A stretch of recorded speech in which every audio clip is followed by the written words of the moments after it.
Bismillahirrahmanirrahim. Assalamualaikum warahmatullahi wabarakatuh. Selamat pagi semuanya, salam sejahtera buat kita semua.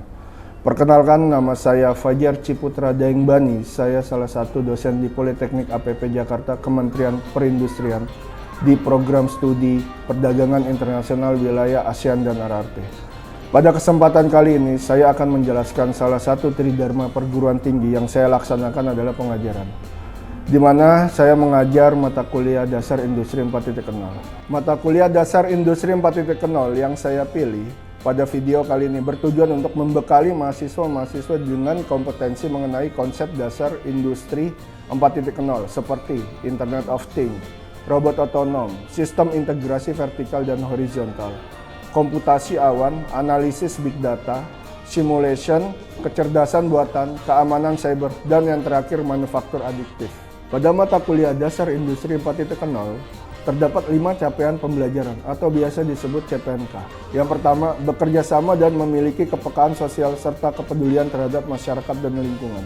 Yang kedua, mampu menyiapkan laporan tertulis tentang hasil pekerjaan yang baik. Yang ketiga, menguasai pengetahuan mengenai konsep industri 4.0 di bidang ekspor dan impor. Yang keempat, menguasai pengetahuan tentang industri 4.0. Dan yang terakhir, mampu memberikan informasi pengiriman barang kepada pelanggan di bidang ekspor dan impor menggunakan teknologi 4.0. Kemudian, setelah CPNK dibuat, saya membuat kemampuan akhir tiap tahapan belajar yang terdapat 5 sub CPNK. Yang pertama, mampu menjelaskan konsep dan pengetahuan dasar mengenai revolusi industri 4.0, karakteristik, prinsip, manfaat, tantangan, dan peluang revolusi industri 4.0. Yang kedua, mampu menjelaskan Making Indonesia 4.0 untuk mengimplementasikan strategi dan peta jalan revolusi industri 4.0 di Indonesia. Yang ketiga, mampu menjelaskan teknologi dasar yang terdapat pada industri 4.0 serta aplikasinya yang mendukung industri 4.0 pada dunia industri. Yang keempat, mampu melakukan perhitungan dari data, informasi, pengetahuan, dan kolaborasi dengan menggunakan teknologi yang terdapat pada industri 4.0.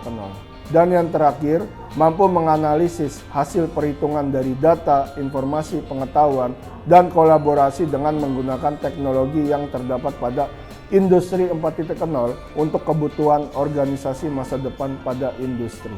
Adapun buku yang saya gunakan untuk pembelajaran mata kuliah dasar industri 4.0, yang pertama, Dasar-Dasar Industri 4.0 dari Kementerian Perindustrian.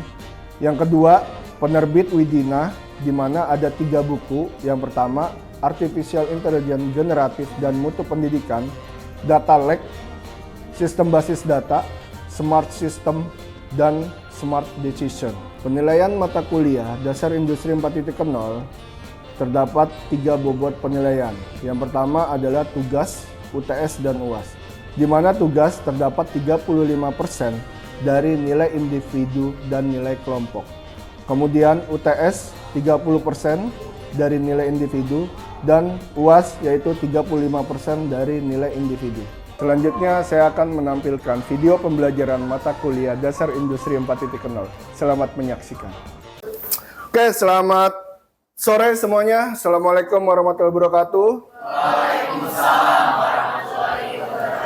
Semoga kalian selalu sehat semuanya. Pada pertemuan hari ini kita membahas terkait Big Data. Big Data. Kalian tahu nggak sih Big Data itu apa? Kumpulan informasi data, Pak. Oke, satu lagi. Real time, Pak. Real time. Satu lagi. Data yang kompleks. Kompleks. Ada lagi tambahan? Oke, semuanya bagus. Jadi Big Data itu adalah sekumpulan data yang kompleks, kemudian informasi yang lebih relevan. Jadi secara real time. Jadi sebelumnya itu nggak ada yang namanya real time. Jadi based on pada saat data itu masuk ke dalam sistem, jadi manusia mengambil datanya itu melalui Excel. Setelah itu diimpor, diekspor ke dalam sistem satunya lagi, yaitu sistem data warehouse. Jadi, nah sekarang big data ini muncul, semuanya real time. Dari kalian beli sesuatu, misalkan beli pulsa atau beli apa namanya, beli makanan, itu datanya langsung tersimpan di dalam sebuah sistem yang namanya data warehouse. Kemudian dari data warehouse itu diolah lagi sesuai dengan kebutuhannya si produknya.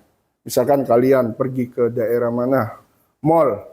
Nah dari situ kalian akan menemukan yang namanya message ya. Kalau nggak salah itu misalkan contohnya roti O. Karena data-data kalian itu sudah ada di dalam sistem.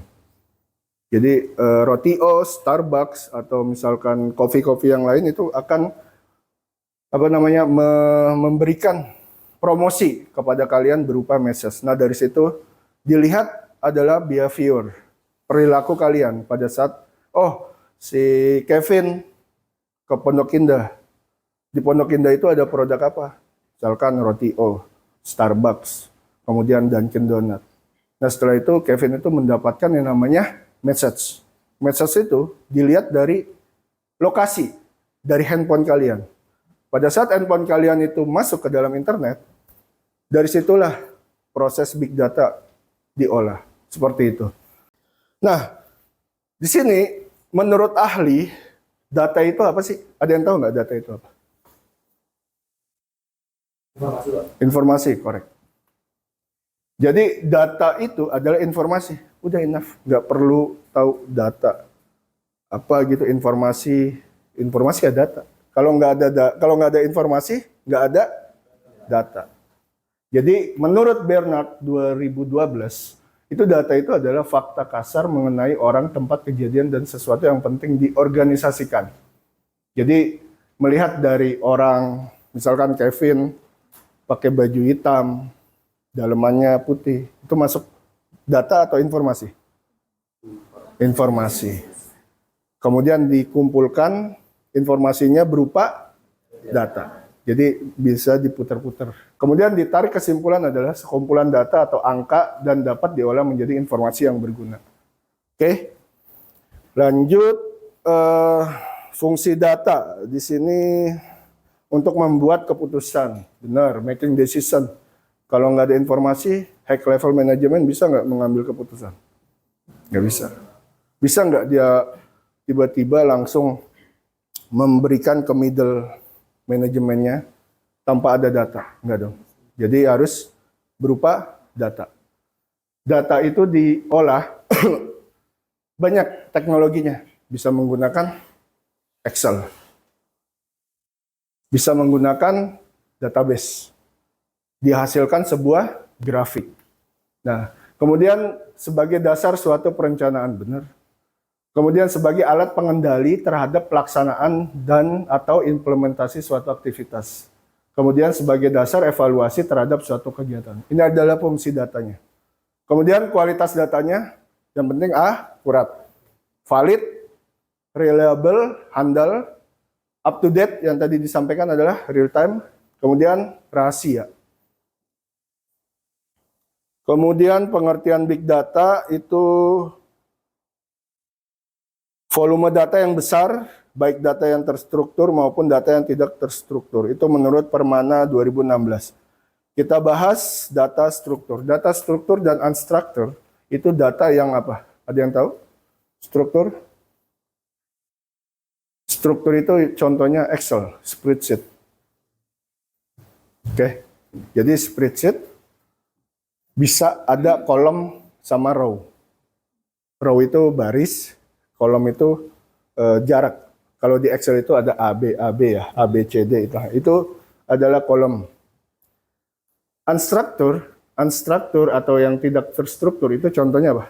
Gambar, PDF, kemudian apa? Video. Nah itu biasa digunakan bahasanya adalah Python. Jadi dia mengambil datanya itu dari direktorinya. Direktorinya kalian taruh video di dalam folder. Kemudian dari Python itu di pemrograman Python itu memproses, mengetahui location foldernya, direktorinya di mana, kemudian diolah dari mereka. Nah itu menggunakan unstructured. Biasa menggunakan bahasa Python. Kalau struktur itu menggunakan bahasa SQL. Structure Query Language. Ini banyak yang digunakan di perusahaan. Jadi kalau kalian mau menjadi data analis, jadi harus tahu basicnya adalah Excel. Nah, di sini ada karakteristik big data ada 5. Yang pertama adalah volume. Kemudian yang kedua adalah velocity. Yang ketiga adalah variasi, value, dan veracity. Yaitu adalah 5V. Nanti mungkin ada lagi 2026, 2027, mungkin ada lagi yang 6V, 7V. Kita tunggu aja dari orang-orang atau riset-riset dari perusahaan. Nah, di sini volume. Ada yang tahu volume itu apa? Jumlah data. Jumlah data. Jadi kalau misalkan di dalam data itu nggak ada datanya, misalkan 0, itu nggak bisa diolah. Jadi kalau misalkan terlihat dari filenya ada berapa giga, itu ketahuan. Oh, datanya ini volumenya adalah 3 giga. Gitu. Tergantung dari row-nya atau barisnya.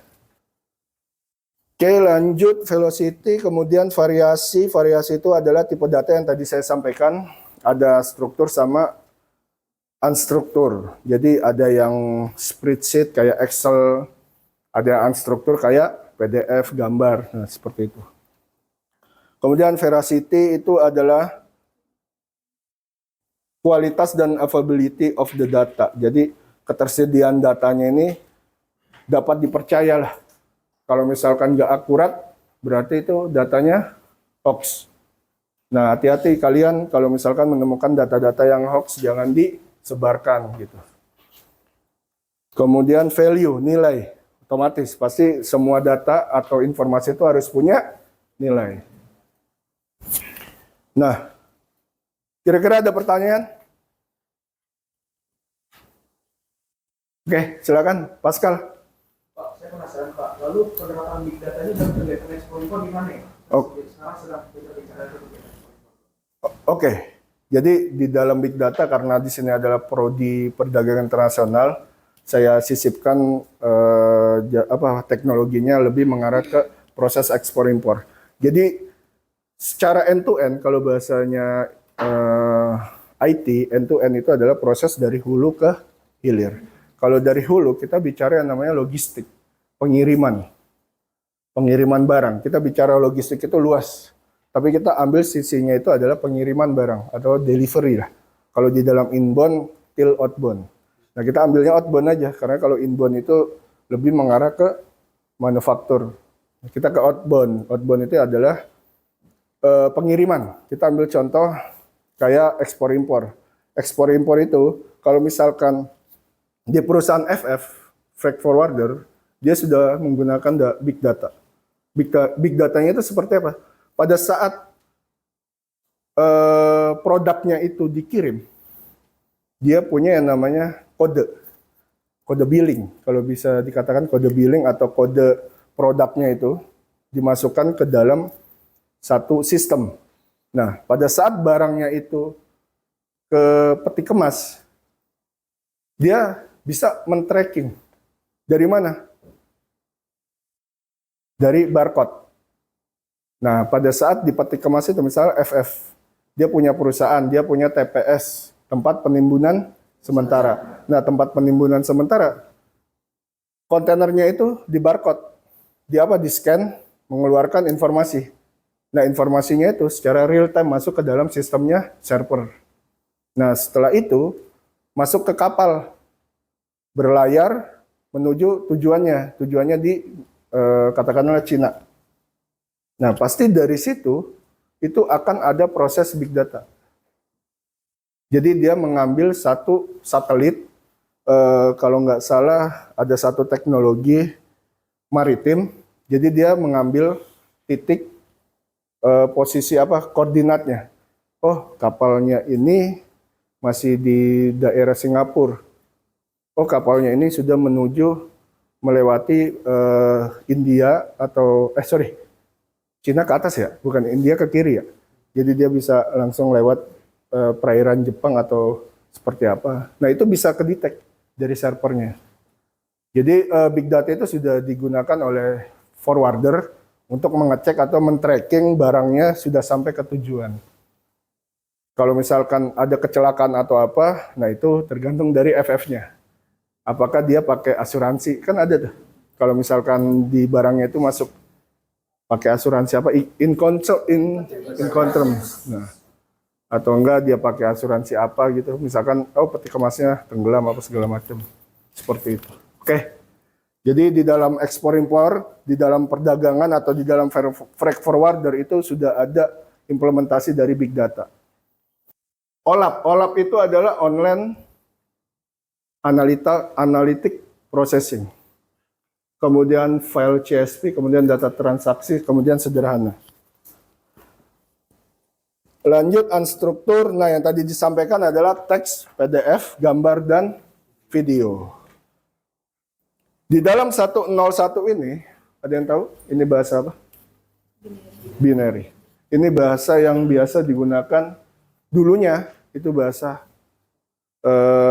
rakitan. Jadi, ini ada maksudnya 101010. Nanti kalian bisa pelajari, karena ini lebih mengarah ke IT, jurusan IT. Tapi harus tahu sebelumnya, cara untuk mengkomunikasikan data itu tidak, kalau kalian kan tahunya dari text file ya, dari teks ya.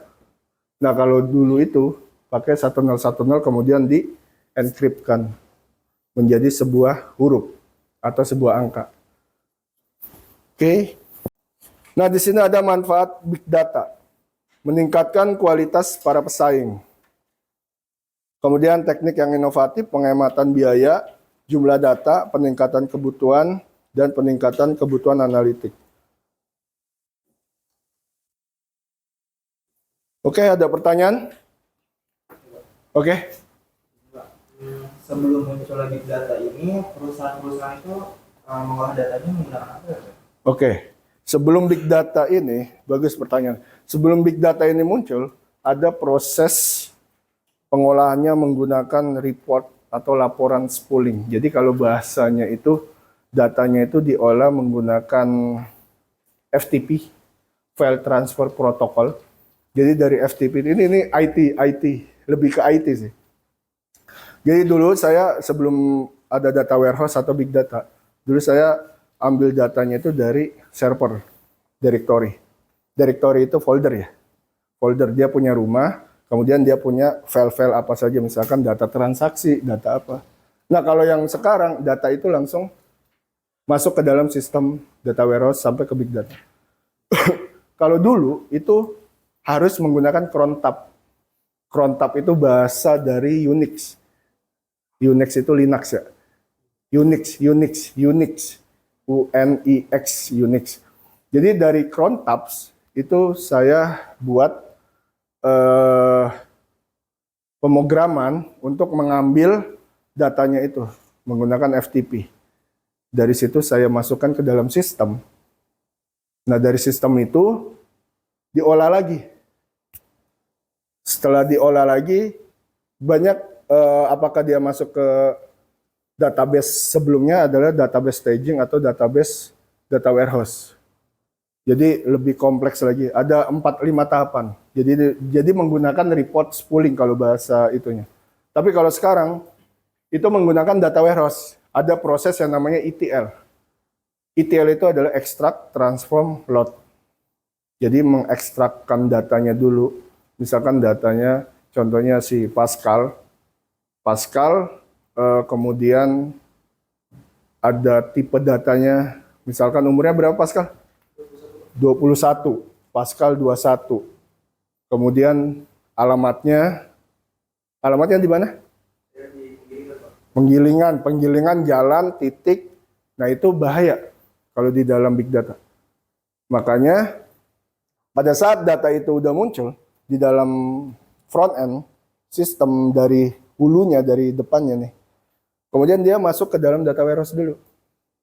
Nah, ada proses yang namanya ETL, Extract Transform Load. Dia melihat yang tadi saya sampaikan adalah CSV. Dia melihat adalah delimiternya. Nah, delimiternya apakah pakai titik? Kalau pakai titik, jalan titik. Berarti dia masuk satu kolom. Itu error, sering saya menghadapi error seperti itu. Karena dia melihat dari delimiternya. Otomatis harus mengganti titik itu menjadi semikolon. Semikolon itu adalah titik koma. Oh, tiba-tiba dari front end-nya, operatornya atau operationnya itu dia menggunakan jalan titik koma RT. Itu masuk lagi. Cari lagi, diubah lagi. Nah, itu sering menghadapi kalau data-data analis, data warehouse atau database administrator itu sering menghadapi yang namanya special karakter. Special karakter itu titik koma, enter, kemudian spasi. Itu pasti banyak itu kalau misalkan kalian lebih ke arah mainnya ke data. Jadi dari data warehouse itu diolah ETL masuk ke dalam data warehouse. Setelah data warehouse diolah lagi masuk ke dalam data mart. Nanti saya sampaikan. Data mart itu per divisi. Misalkan divisi yang ini finance, marketing, operasional, production, divisi apa namanya? DO ya, DO apa ya? Divisi supply lah, supplyman. Jadi dari situ database-nya dikirim dari data warehouse dikirim lagi ke per divisi itu adalah data mart. Setelah data mart masuk lagi ke proses yang namanya OLAP. Yang tadi saya sampaikan, OLAP itu adalah online analytic processing. Setelah OLAP masuk ke dalam big data. Entah big data naik ke atas atau dia masuk ke business intelligence. Kalian pernah tahu Power BI? Power BI itu adalah masuk ke business intelligence. Kalau big data, dia bisa advance-nya kemana? Machine learning, deep learning. Machine learning, deep learning ya. Setelah itu. Dari machine learning dia cari tahu nih, datanya udah ada nih. Dilihat perilaku kalian. Oh, saya sering ke mall. Oh, saya sering belanja Shopee. Oh, saya sering buka Instagram, kemudian buka Tokopedia. Tiba-tiba muncul. Nah itu, behavior kalian tuh dilihat dari situ. Oke, real time. Nah, real time database itu sering kalian lihat di mana? Bursa Efek. Di mana lagi? Stok itu apa sih? Saham ya. Bursa Efek stok saham, dia real time. Karena dia melihat dari fluktuatif dari prosesnya. Kemudian data lake atau danau data. Ini sama seperti data warehouse, tetapi dia membedakan adalah yang di dalam data warehouse itu adalah proses ETL, extract, transform, load. Kalau di data lake adalah extract, load, transform. Jadi diekstrak dulu, dimasukkan, baru ditransformasikan. Kalau di data warehouse adalah ETL, kalau data lake adalah ELT. Oke. Nah, danau data di sini prosesnya struktur data, kemudian bisa dilihat. Oke. Ini contohnya big data. Ini adalah ekosistem dari danau data. Dari struktur data itu masuk ke dalam database karena dia masuk spreadsheet ya. Kalau di dalam database, kemudian semi struktur itu adalah XML, CSV, JSON. Ada yang tahu XML? Pemrograman. JSON juga, JavaScript. Kemudian unstruktur kayak video segala macam.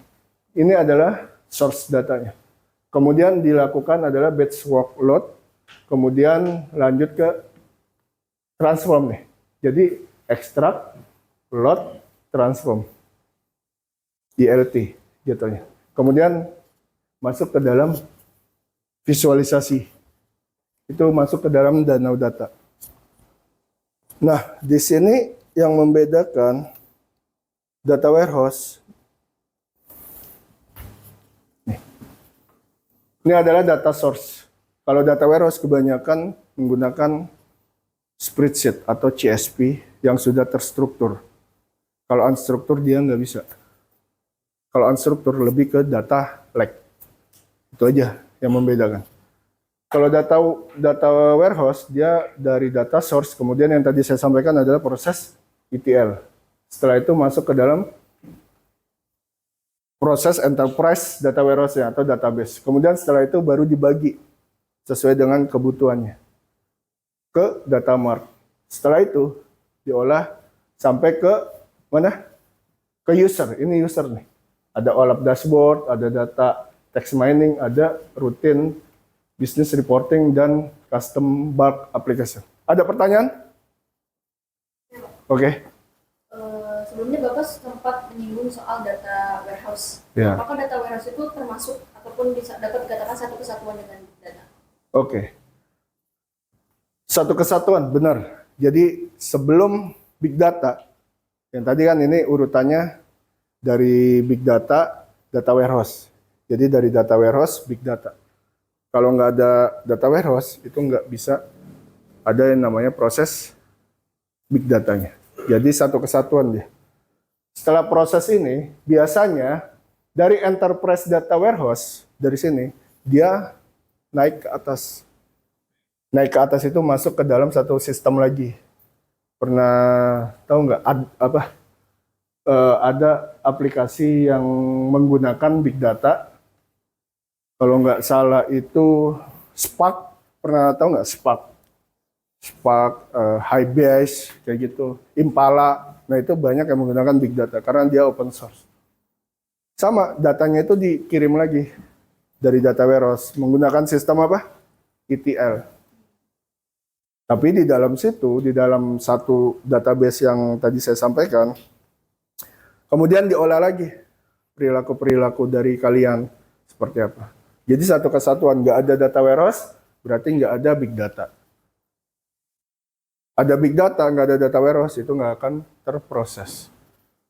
Oke, cukup? Kira-kira ada pertanyaan lagi? Oke, kalau nggak ada pertanyaan, kita akhiri. Thank you. Demikian video pembelajaran saya. Terima kasih telah menonton. Wassalamualaikum warahmatullahi wabarakatuh.